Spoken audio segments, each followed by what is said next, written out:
तो बच्चों ये exercise 3A 9th ICSE Selena book का क्वेश्चन नंबर 6 पार्ट 2 का प्रॉब्लम्स है, जिसमें देखते हैं इसका सॉल्यूशन कैसे बनता है। एक क्वेश्चन लिखा हुआ है बोर्ड पे, ध्यान से देख लीजिए। कहता है फाइंड द सम निकालना है on which the compound interest for 3 years at 10% पर अमाउंट टू रुपीज इतना। ये जो दिया हुआ 165 ये कंपाउंड इंटरेस्ट गिवन है। इस अमाउंट नहीं देखिए, लैंग्वेज को पढ़िएगा तो पता चलेगा कि कंपाउंड इंटरेस्ट है। तो हमको यहाँ सम नहीं मालूम है, तो हम क्या करते हैं, जो गिवन है सबसे पहले उस चीज को लिख देते हैं। गिवन है, प्रिंसिपल हमको नहीं गिवन है। कंपाउंड इंटरेस्ट मेरा दिया हुआ है ₹1655 और टाइम दिया हुआ मेरे पास, टाइम यानी n = 3 years दिया हुआ है, और रेट ऑफ इंटरेस्ट जो है वो 10% पर एनम है। ये लिखिएगा जरूर, एक कंडीशन होता है। पर एनम नहीं दिया हुआ, हाफ ईयरली दिया हुआ, सेमी ईयरली दिया होता है, ये सब जरूरी होता है। चलिए हम लोग अमाउंट का पहले, चूंकि हमारे पास फार्मूला डायरेक्ट कंपाउंड इंटरेस्ट का भी है, तो कंपाउंड इंटरेस्ट का देखिए डायरेक्ट हम फार्मूला लगा देते हैं। प्रिंसिपल 1 प्लस रेट बटे 100 इंटू टी और माइनस पी, यानी इतना मेरा अमाउंट होता था, उसमें से प्रिंसिपल को माइनस कर देते थे, कंपाउंड इंटरेस्ट हो जाता था। कंपाउंड इंटरेस्ट कितना दिया 1655, और ये पी को इधर ले आइए तो प्लस पी, और ये वाला पी को ऐसे सॉल्व कर दीजिए। 1 + 10 बटे 100 और टाइम कितना है 3। ये पी को इसके नीचे कर देते हैं, तो 1655 प्लस पी बटे पी, और इसको कट करेंगे तो हमको यहाँ क्या बच गया 1 + 1 बटे 10 का पावर 3, यानी इसको सॉल्व करेंगे तो 10 × 1 = 11 बटे 10 का पावर 3। ये सभी के आगे और लगा दीजिएगा। अब इधर कितना हो गया 1655 प्लस पी बटे पी इज इक्वल टू, इसको अगर मल्टीप्लाई 3 बार करेंगे तो हम लोग को मिलेगा 1 × 11 × 11 बटे 10 × 10 × 10। इसको अगर मल्टीप्लाई करते हैं तो 1331 बटे 1000। क्रॉस मल्टीप्लिकेशन करिए तो यहाँ बचिएगा 1331 पी, और ये इसके साथ हो जाएगा तो 1655 पर 2 3 0 और प्लस 1000 पी। पी को इसके इधर ले आइए तो इसमें से 1331 पी माइनस 1000 पी, और इधर हमारा बचिएगा 1655 पर 3 को 0 डाल दीजिए। इस तरह से ये मेरा कंडीशन हो गया। उधर घट करके आ गया कितना 331 पी, और इधर बच जाएगा हमारे पास 1655 000 बन रहा है। इसलिए पी का जब वैल्यू निकल करके आएगा तो मेरा आएगा 1655 000 बटे 131। इसको काटेंगे तो 5 बार में कटेगा, यानी 5000, यानी जो पी आया मेरा वो ₹5000 का हो गया। यानी सम जो हो गया, सम ऑफ मनी जो होगा ₹5000 आपका हो गया। इन लैंग्वेज को पढ़ करके समझिएगा, पकड़िएगा कि ये इंटरेस्ट कंपाउंड इंटरेस्ट दिया हुआ नहीं कि अमाउंट अगर यहाँ पर लिखा हुआ, ज़्यादातर बच्चे ही करते हैं कि अमाउंट ₹2 दिया हुआ तो अमाउंट है। ये होता है कि इसको पकड़ने के लिए शुरू से जो लैंग्वेज पढ़ेगा तरीका, which the compound interest for given.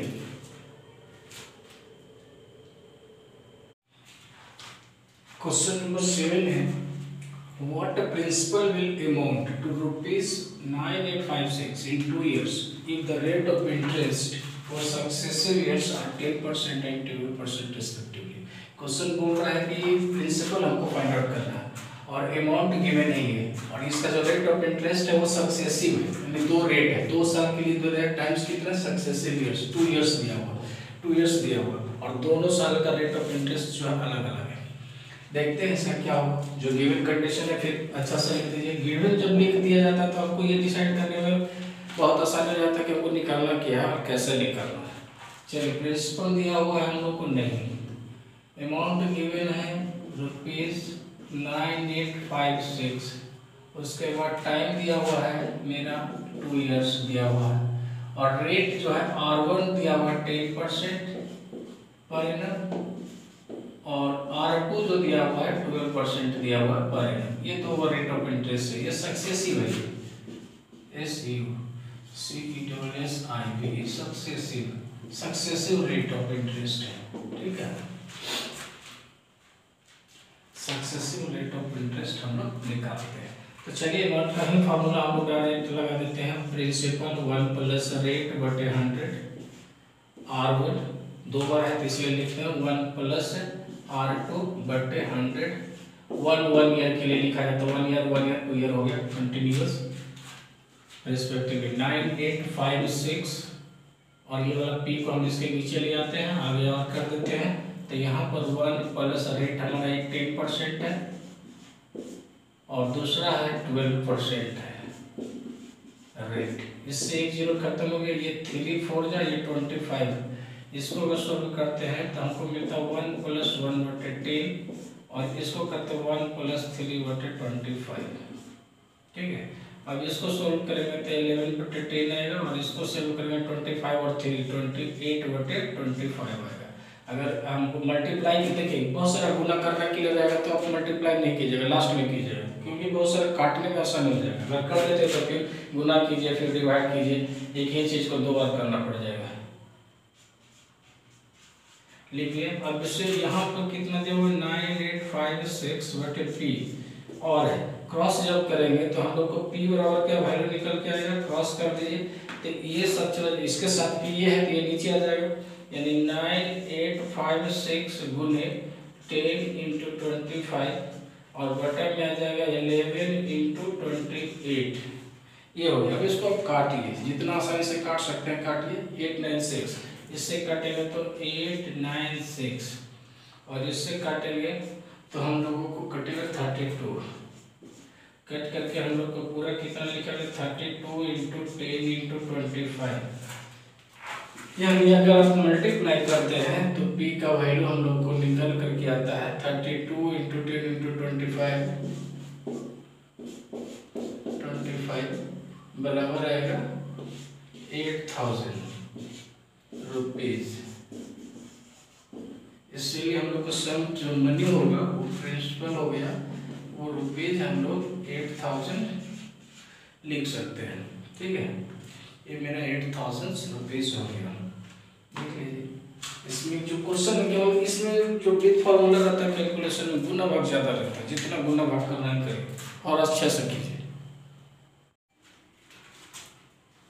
Question में लिखा हुआ है what on a certain some the compound interest in 2 years amount to ₹4240 if the rate of interest for successive years are 10% and 15% respectively. Find the sum.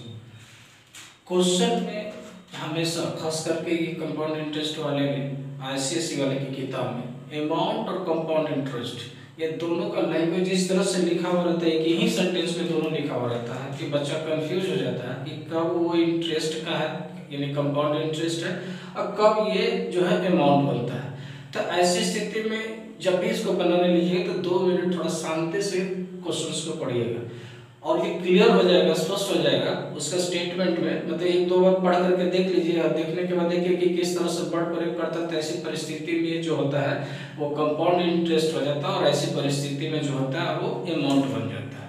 ध्यान से देखिए मैं पढ़ रहा हूँ। सर्टेन सम ये तो हमारा जो प्रिंसिपल है ये तो सम है, ठीक है। द कंपाउंड यहीं से जो कॉमा शुरू होता है इसमें कॉमा टू ये सब का बड़ा महत्व होता है। दस कंपाउंड इंटरेस्ट इन 2 years यहीं से घूम गया। कंपाउंड इंटरेस्ट इन 2 years यानी 2 साल का कंपाउंड इंटरेस्ट अमाउंट ₹2 इतना यानी अमाउंट यहाँ पैसा के लिए इस्तेमाल हो रहा है, पैसा के लिए इस्तेमाल हो रहा है।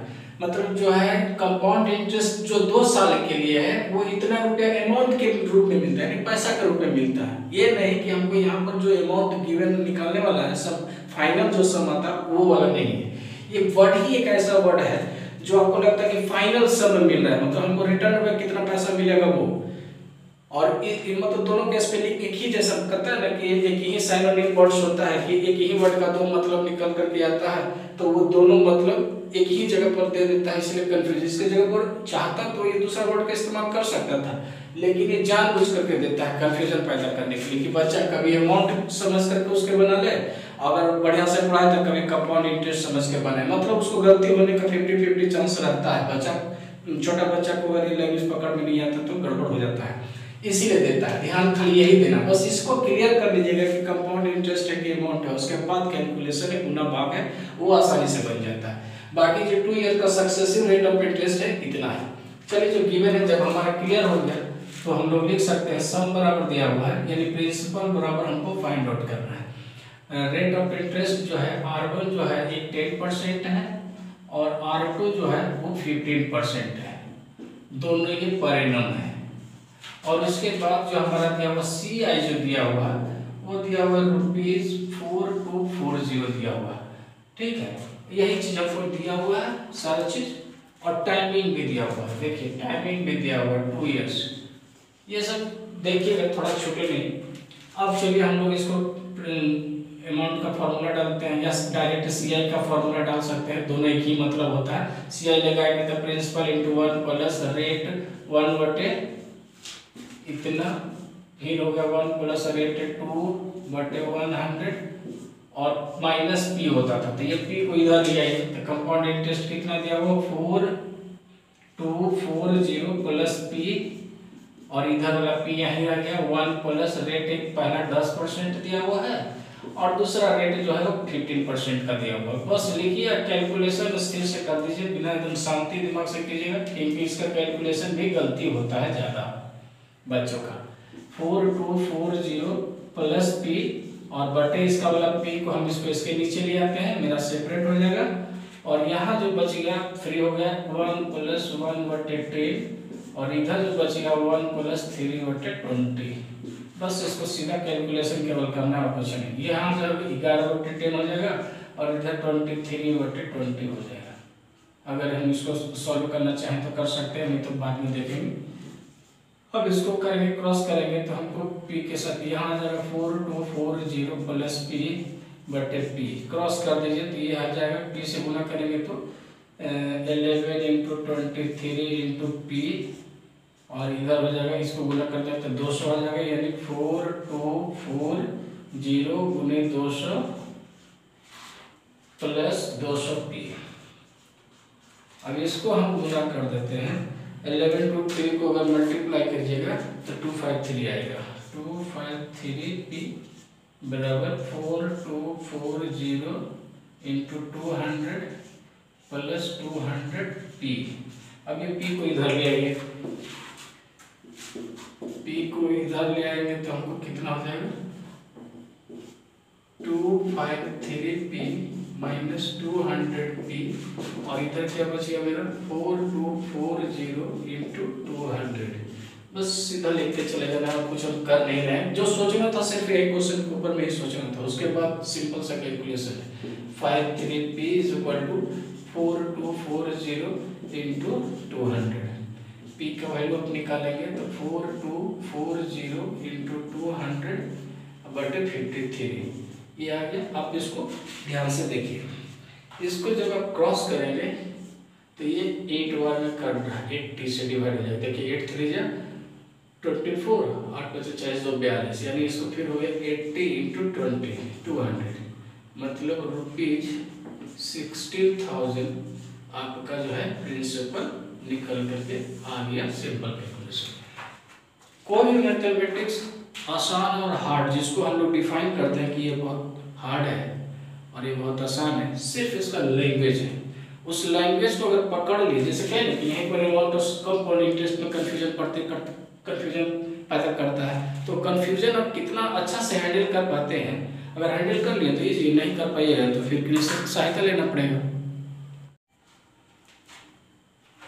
Question number 9, at what rate % per annum will ₹6,000 amount to ₹6,615 in 2 years where interest is compounded annually?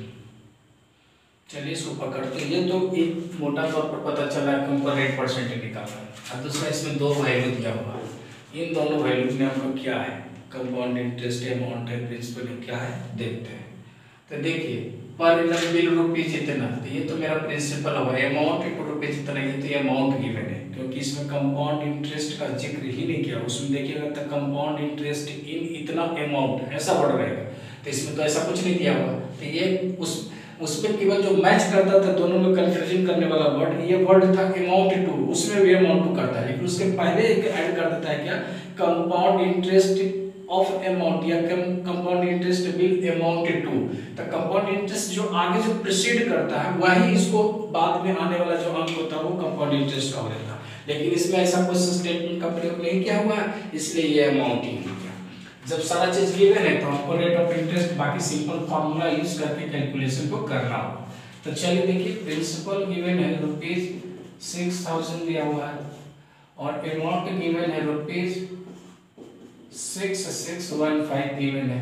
उसके बाद जो एज जो है, टाइम जो है 2 ईयर्स दिया हुआ है और जो हमारा रेट ऑफ इंटरेस्ट निकालना है, रेट ऑफ इंटरेस्ट जो हमको फाइंड आउट करना है कि रेट ऑफ इंटरेस्ट क्या होगा। चलिए, जो मेन फार्मूला हमारे पास है अमाउंट का, वो अमाउंट का हम लोग डाल देते हैं। Amount is equal to principal is equal to 1 plus rate बटे 100 इनटू n। अमाउंट दिया हुआ 6615 बटे प्रिंसिपल दिया हुआ 6000, 1 प्लस रेट कितना दिया हुआ नहीं मालूम, 10 दिया हुआ है और समय 2 वर्ष दिया हुआ है। जो दिया हुआ लिख दे, जो नहीं दिया हुआ हम छोड़ दिए। यही इसी को टारगेट करना है। ऐसा क्वेश्चन कभी भी रहेगा, पहले इसको थोड़ा सा एक स्टेप और लिख देते हैं, उसके बाद बताते हैं क्या कीजिएगा। 6615 बटे 600 और इधर बच गया 1 प्लस रेट बटे 100 का पावर। ध्यान दीजिए, इधर ऐसा बच गया, इधर पावर का रूप में बच गया। अगर इसको हम रूट में निकालेंगे तो रूट पूरा नहीं निकल पाना, इसका मतलब इसको काट के कुछ छोटा कीजिएगा तब होगा, या नहीं तो देखिए क्वेश्चन जो बनाने के लिए देता है तो क्वेश्चन बनाने वाले ऑलरेडी सेटिंग कर देते हैं। जैसे इधर पावर 2 है तो जरूर इधर किसी न किसी का पावर 2 के रूप में, होल स्क्वायर के रूप में ये सेटिंग होगा। बस इसको मिला जुला के थोड़ा स्टेप बढ़ा देता है ताकि काट करके उसको छोटा कीजिएगा तब आपको वही चीज मिल जाएगा जो इसमें है।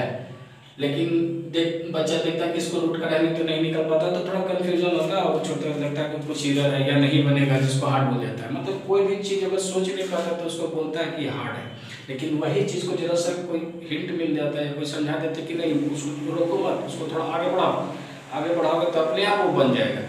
उसको काट के छोटा करो ना, अभी इससे बढ़ने लायक है ना, क्वेश्चन गलत कब हो जाता है जब इसके बढ़ने लायक ही नहीं रहता, मतलब हम ना इसका रूट निकल रहा है ना कट ही रहा है। तो इस स्थिति में विकल्प क्या है, इसको हमको जबरदस्ती रूट पॉइंट में निकाल करके ही सोल्व कर सके, बढ़ेगा ही नहीं।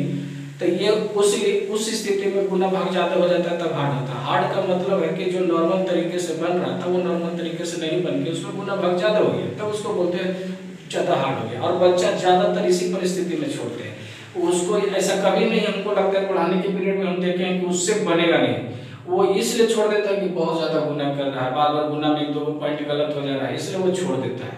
जबकि हर बार हम लोग बताएंगे तो कहते हैं ऐसे करो, फिर गुना करता गलती हो, फिर करो वही गुना, गलती किया उसको सही से करो, फिर वो 2-4 बार बेचारा गलती बड़ा गुना हो जाता था, कंफ्यूजन हो जाता था, अंत में कहता हमसे नहीं बनेगा। लेकिन वो सचमुच में ऐसा नहीं बनेगा, वो ऐसा नहीं होता, वो करना नहीं चाहते इसलिए ऐसा होता है। चलिए देखिए, अब ये इसको कट करते हैं हम लोग, तो हम लोग इसको 5 से कटेंगे तो हम लोग को कितना आ जाएगा 1 3 1 3 2 3, और ये जो हम लोगों को कट करके नीचे आएगा 12 25 60, 5 के अंतर में कटेंगे।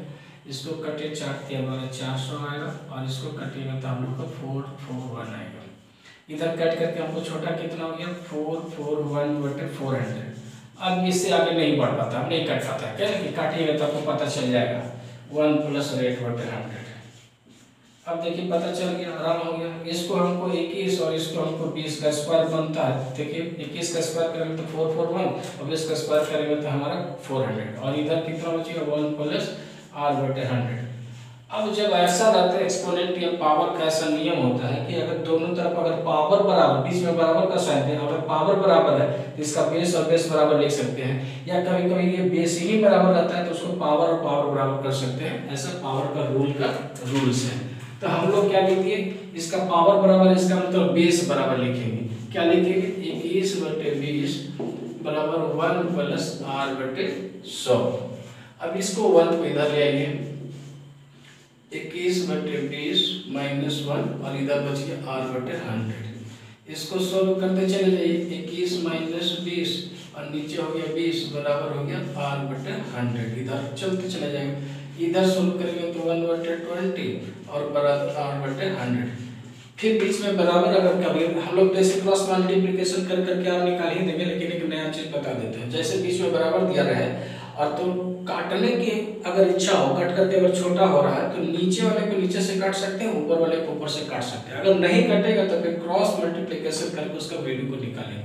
तो देखिए 20 से 5 और में कट रहा है तो इधर कितना बच गया 1 और इधर कितना बच गया r/5। क्रॉस करेंगे तो r बराबर कितना है 5 × 1 यानी 5%। यानी जो रेट ऑफ इंटरेस्ट हमको निकालना था वो कितना था 5% हो। देखिए ये कभी दोबारा मत कहिए कि आपसे भूलेंगे नहीं, मतलब आप गुना भाग करके छोड़ देते होंगे, ये कहिएगा तो मान लेंगे। Question 10 at what rate